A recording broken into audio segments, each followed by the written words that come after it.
Hello, book lovers! Welcome to the YouTube channel of Books and Culture. This is our first online workshop, the Creative Reader Workshop, in which we'll discuss the book The Midnight Library by Matt Haig. I hope you enjoy it.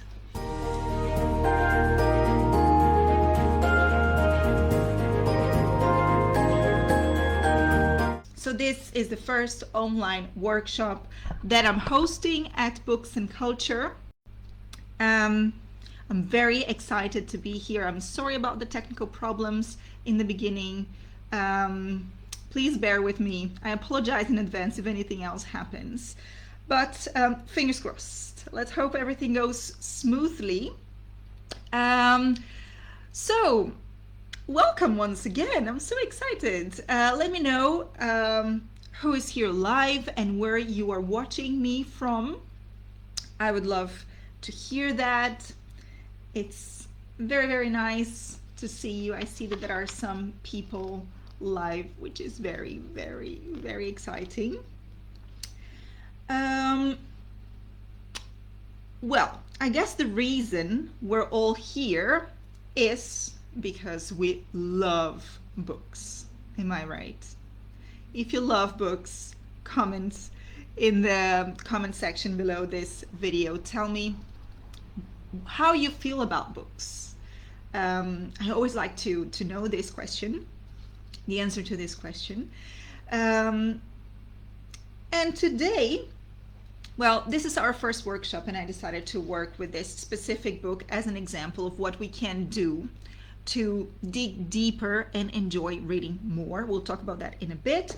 I hope that I can help you enjoy reading even more and to guide you in our future literary journeys. So, second challenge. Let's see if I can share my screen with you guys. There it is, but I want you to be able to see me as well. So, there it is, the Creative Reader Workshop, The Midnight Library by Matt Haig. So let's get started with our workshop. Now, you are in the right place if you love to read books and talk about books, if you would like some guidance and inspiration to help you read more and better, and you are ready to unlock your potential as a creative reader.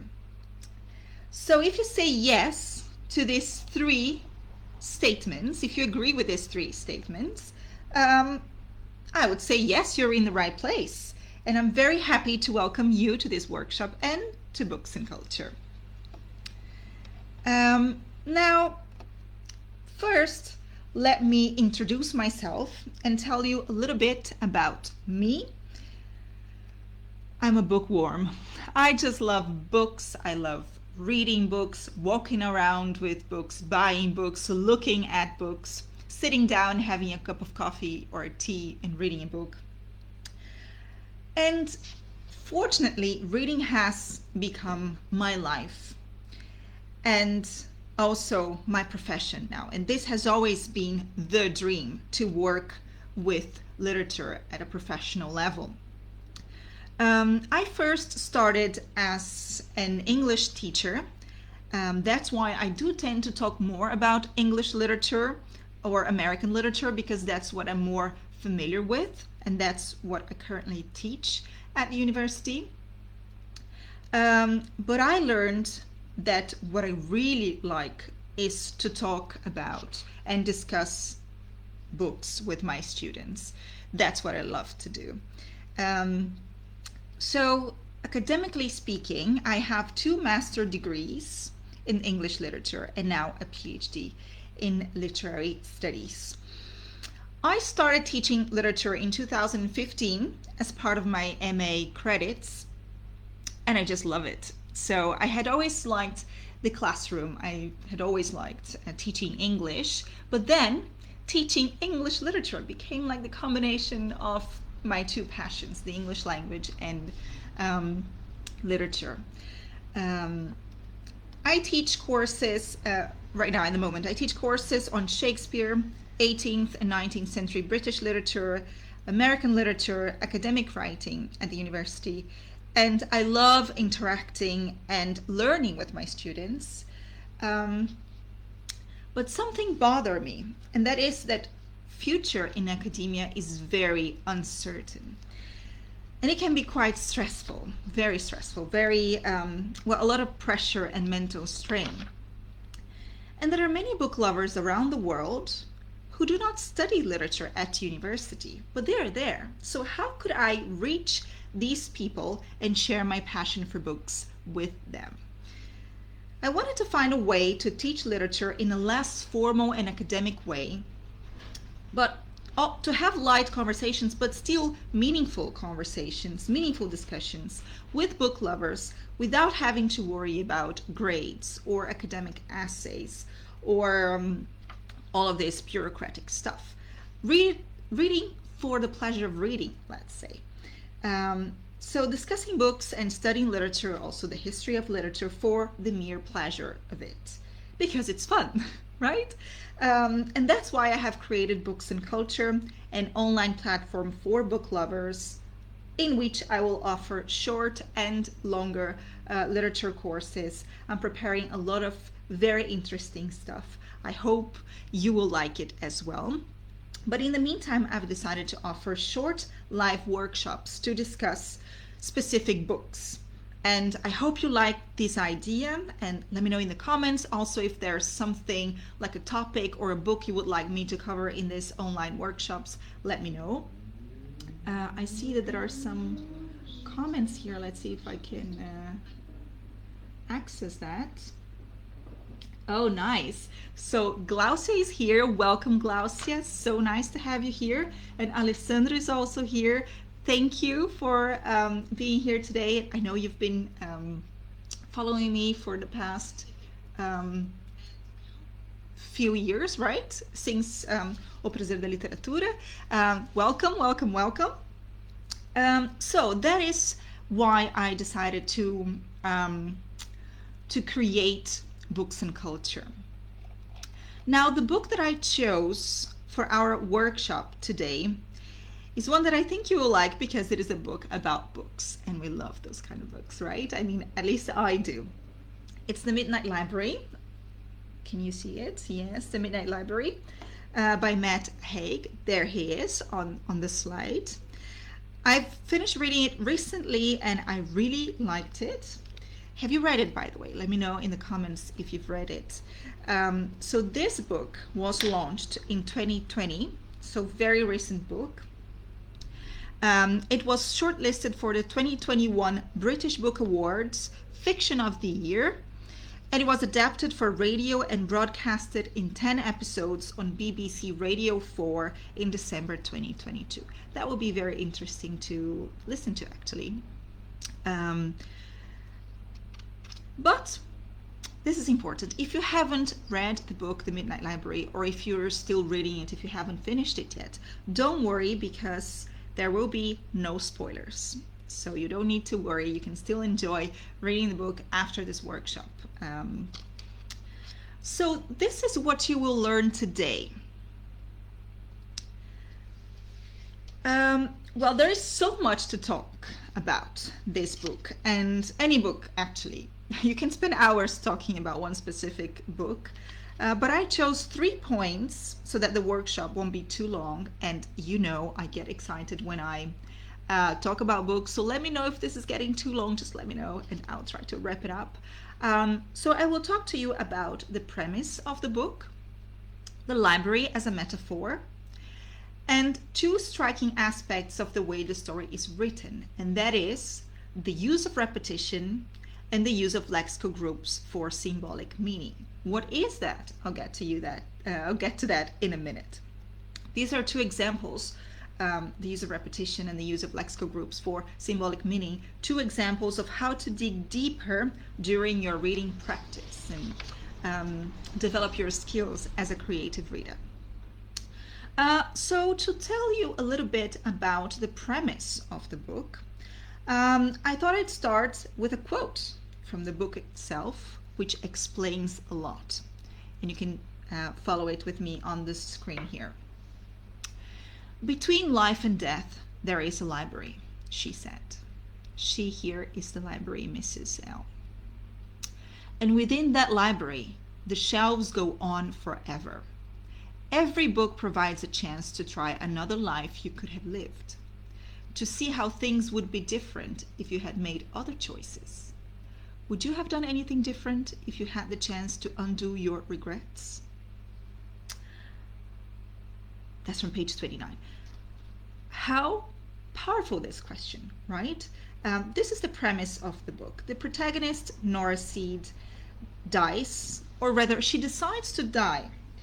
And she wakes up in this sort of magical space, this limbo in between life and death. And guess what it looks like, this limbo? Yes, a library. This supernatural space materializes for Nora in the shape of an endless library with endless books, all with covers in shades of green.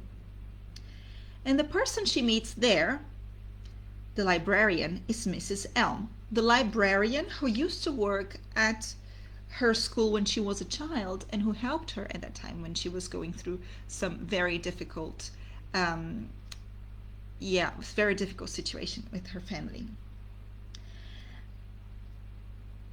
And that someone that really helped her at the time when she needed. So each book inside this library, this midnight library, contains one life that she could have lived in a parallel universe. So it's a library of possibilities, literally in this case.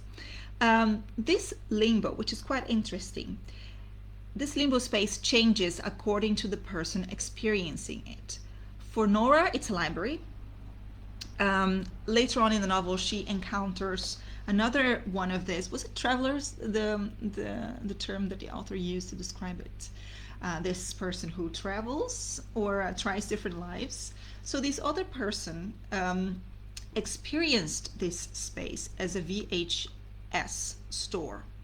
So it depends on who you are as a person. How would your mind materialize this space? For Nora, it was a library. What do you think, what would this limbo space look like for you? I'm very curious. Write in the comments below.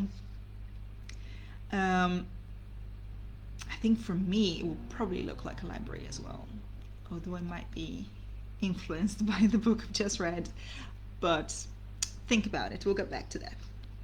So, yes, my question is, why is this space, this library, a metaphorical space? And what is a metaphor? How would you explain what a metaphor is? A metaphor is when something is regarded as representative or symbolic of something else. So think about it. Is the library where Nora is a real library? No, it's not a real library. It is a metaphorical space. It symbolizes something else. It is in fact a materialization of her own mind. So this metaphorical library reminded me of a quote by Jorge Luis Borges, the Argentinian writer.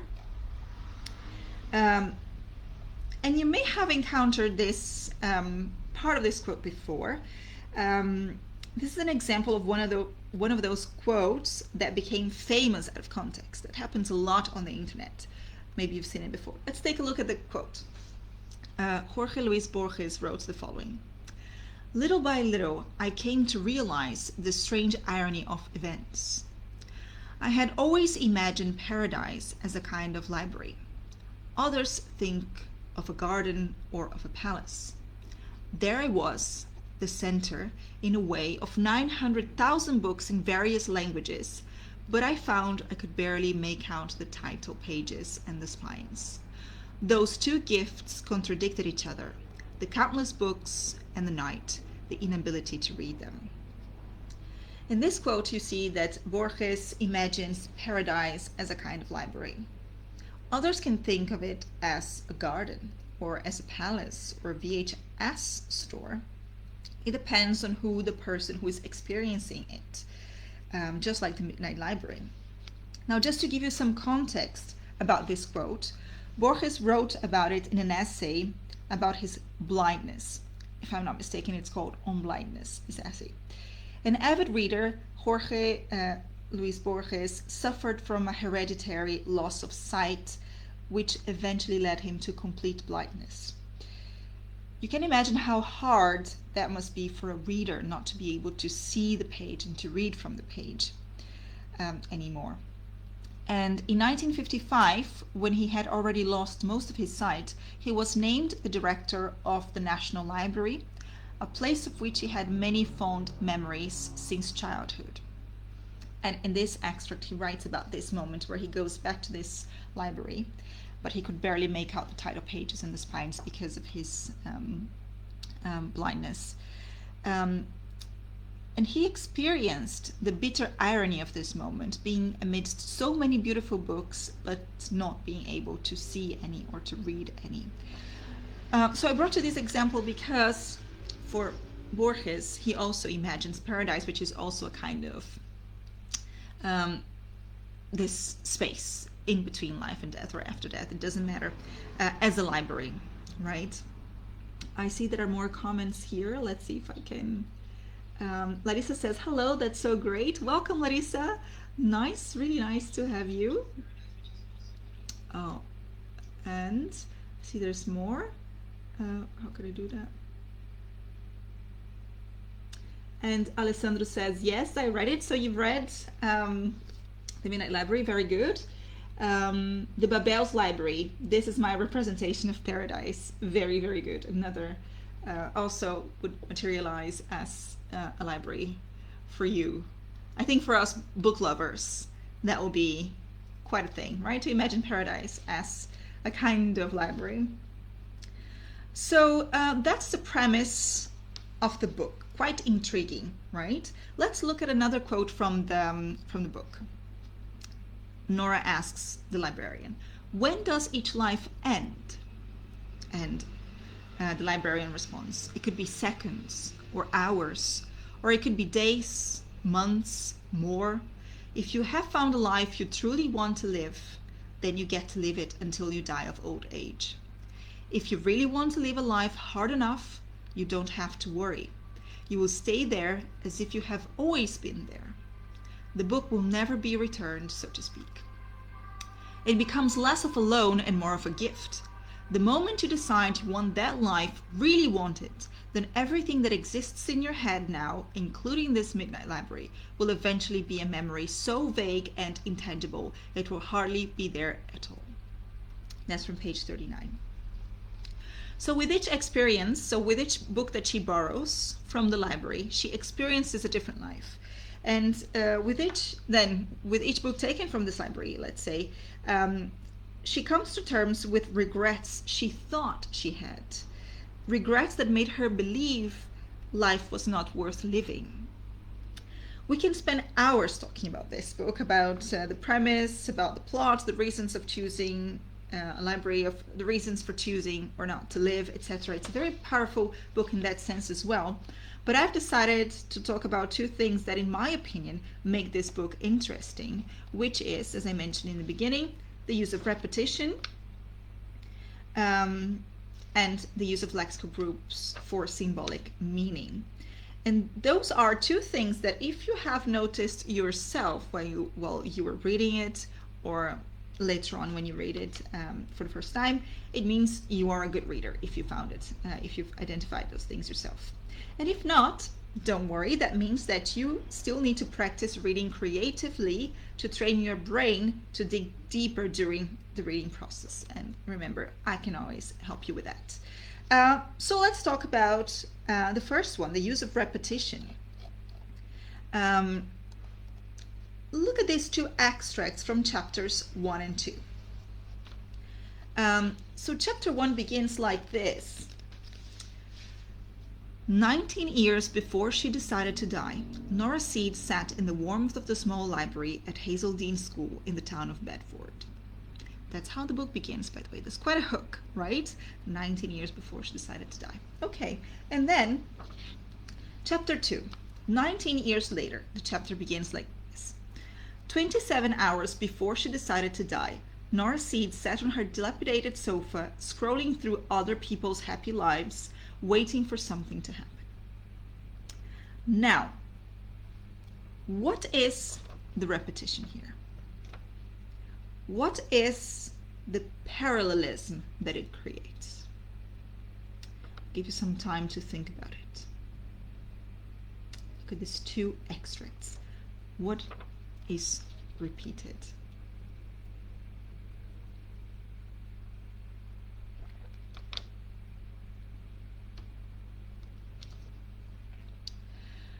I guess you can tell the first sentence, right?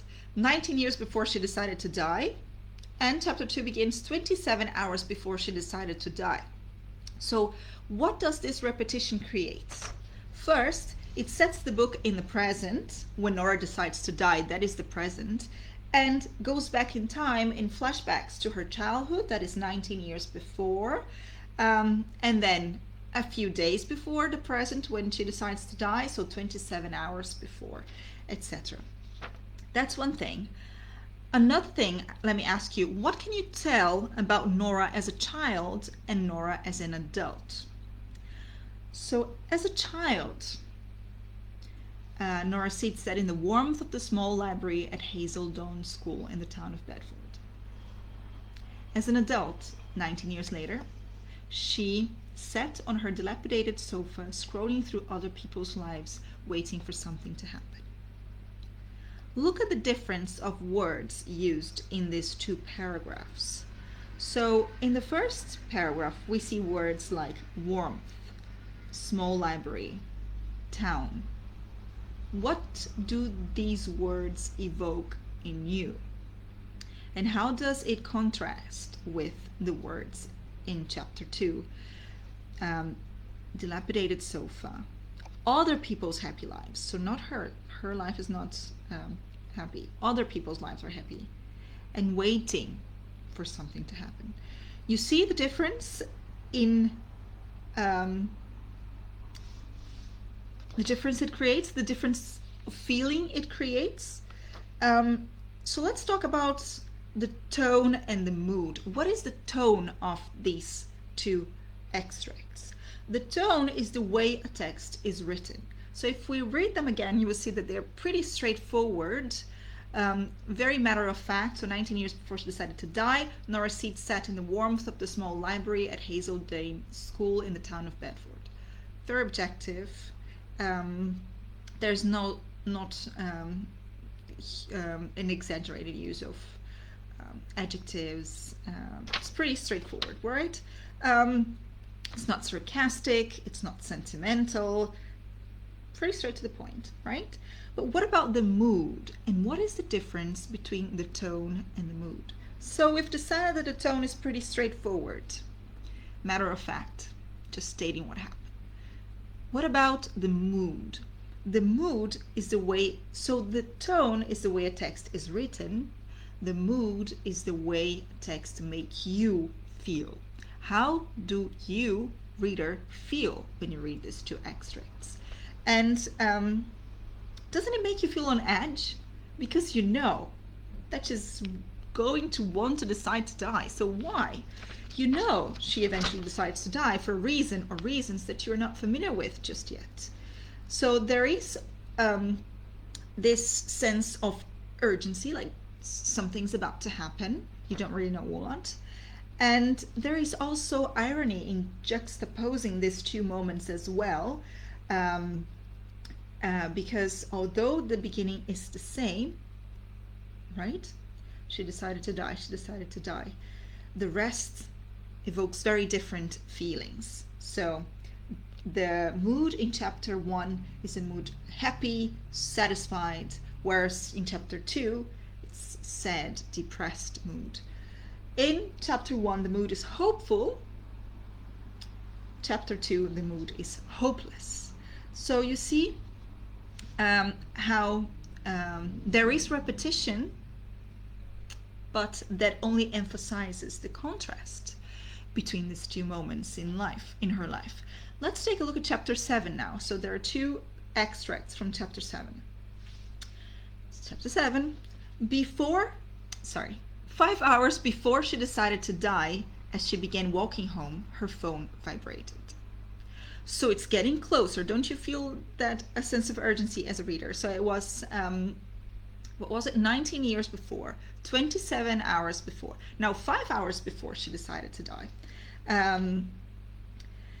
So there is a sense that time is running out for Nora, and you as a reader want to understand why, but there's also a sense of helplessness for you as a reader, because you cannot help Nora to believe in life again.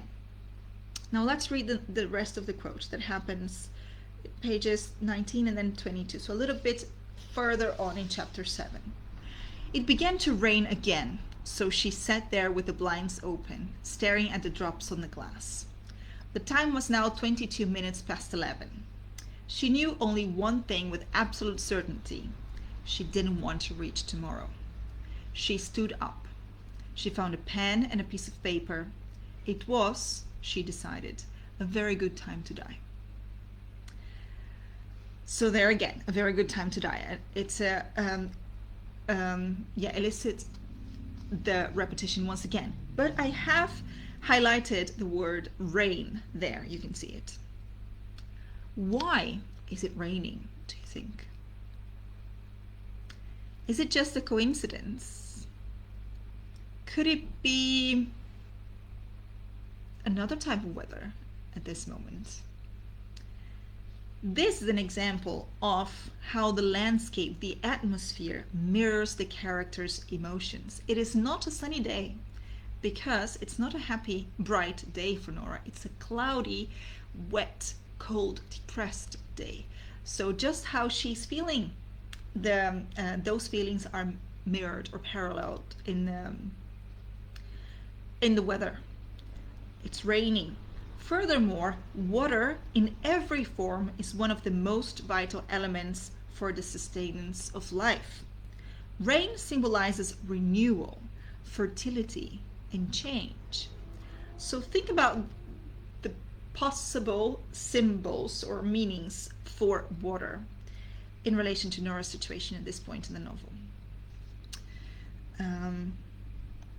This is an example of what it's been called emotional landscape, and it's something that is really recurrent in literature. Perhaps whenever you read something now, you will notice that as well. So the emotional landscape mirrors the character's feelings and is intrinsically connected to how the character experiences the landscape. So it's not an objective description of landscape, but it is subjective, intrinsically connected to how the character experiences the world around them. Let's look at another example. This is from page 12. The sky was full of heavy soot gray clouds, as if providing a celestial echo of Nora's mind as she wandered around Bedford in search of a reason to exist. I have highlighted heavy soot gray clouds. These heavy, imagine this adjective, heavy, soot gray, so there's no color, clouds mirror Nora's heavy, clouded mind. She feels heavy, her mind feels cloudy, she's confused. At that point, she doesn't see any reason to live. Another example now from page 24. At first, the mist was so pervasive that she could see nothing else until slowly she saw pillars appear on either side of her.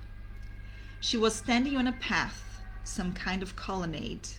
The columns were brain gray with specks of brilliant blue. The misty vapors cleared, like spirits wanting to be unwatched, and a shape emerged. I have highlighted a few words: mist, brain gray, and misty vapors.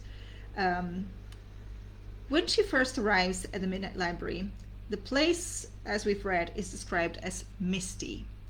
Why?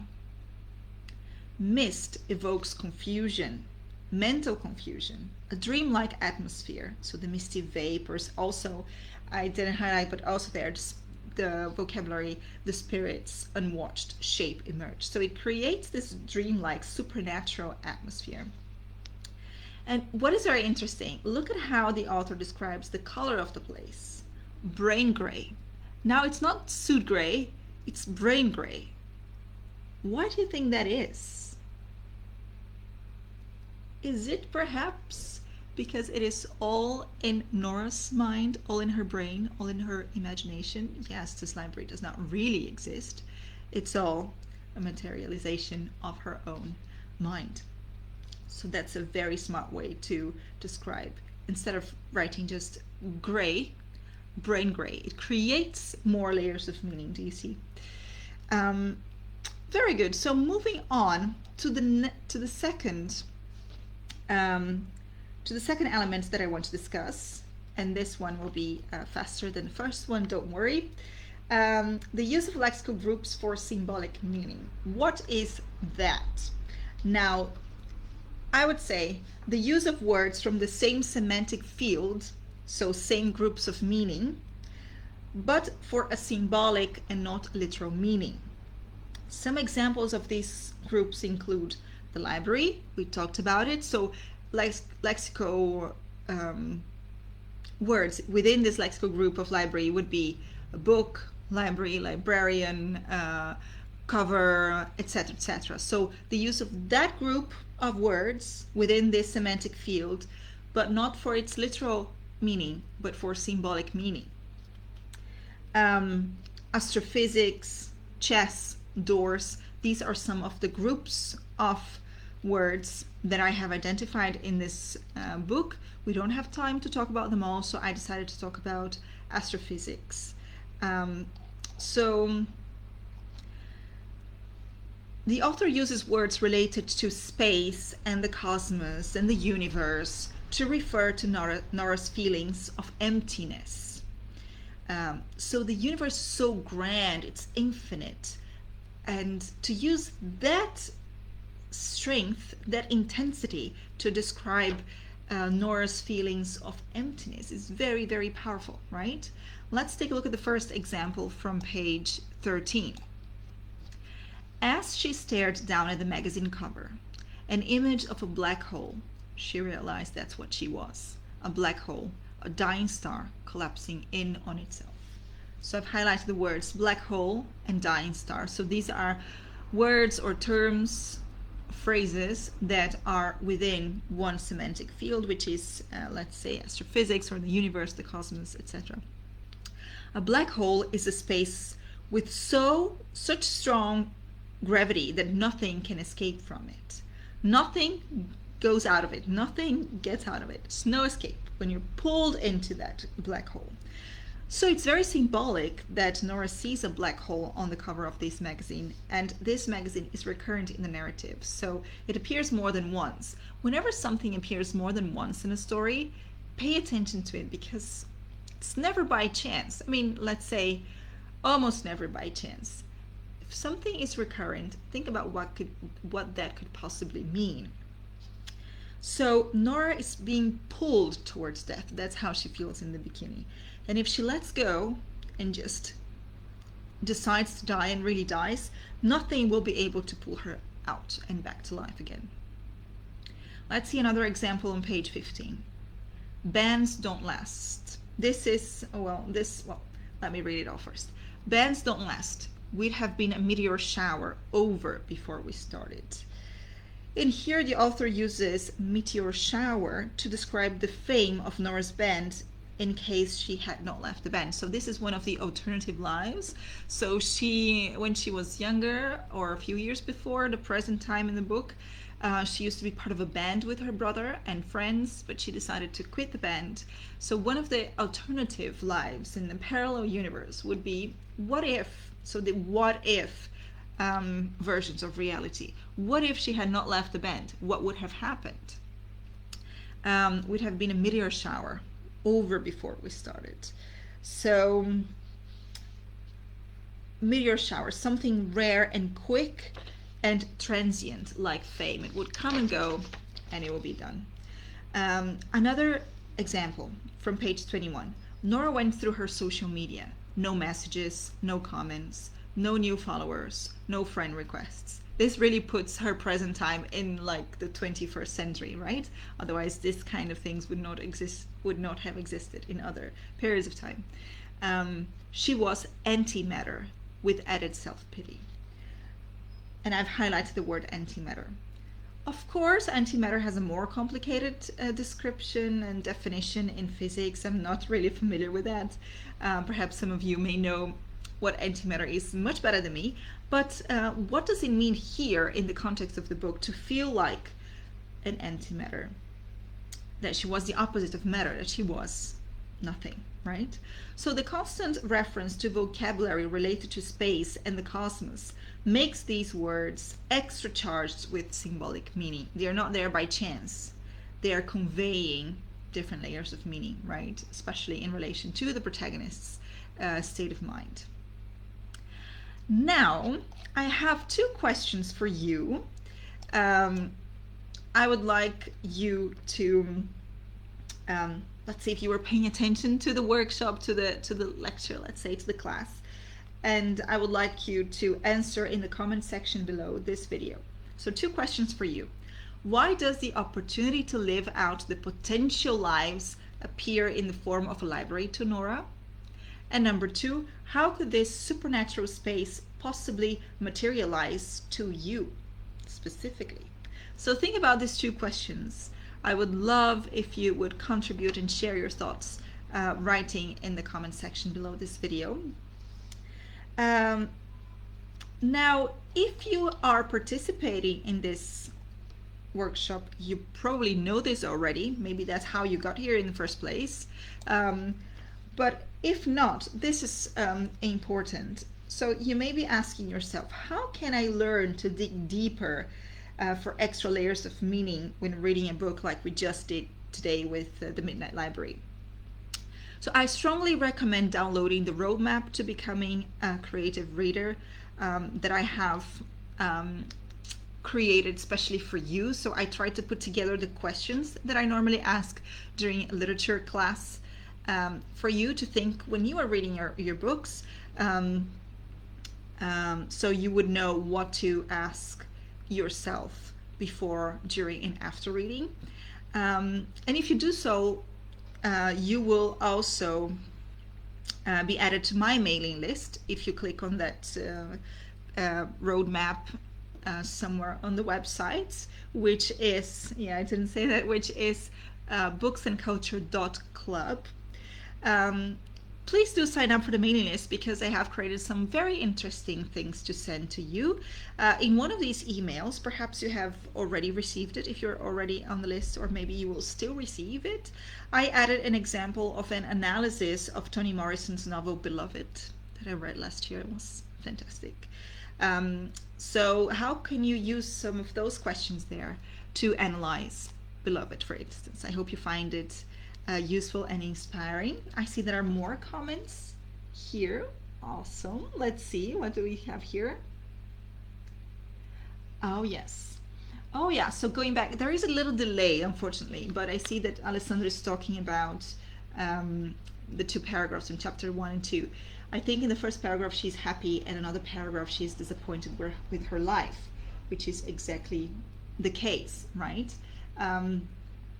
And he adds, I think for Nora being in a library, sorry. I think, well, let me just, there you go. Multitasking, right? I am working with two screens here. That's quite a lot for me. He says, I think for Nora being in the library is a kind of happiness. Definitely. It's a place of possibilities, right? And Larissa says she's also read the book. Awesome. Looking forward to reading your comments. Alison says, I think, oh no, that's it. Yeah. The rain is a way to express, to represent her feelings. Definitely. Yes. A pouring rain, right? Like the, you let it go, right?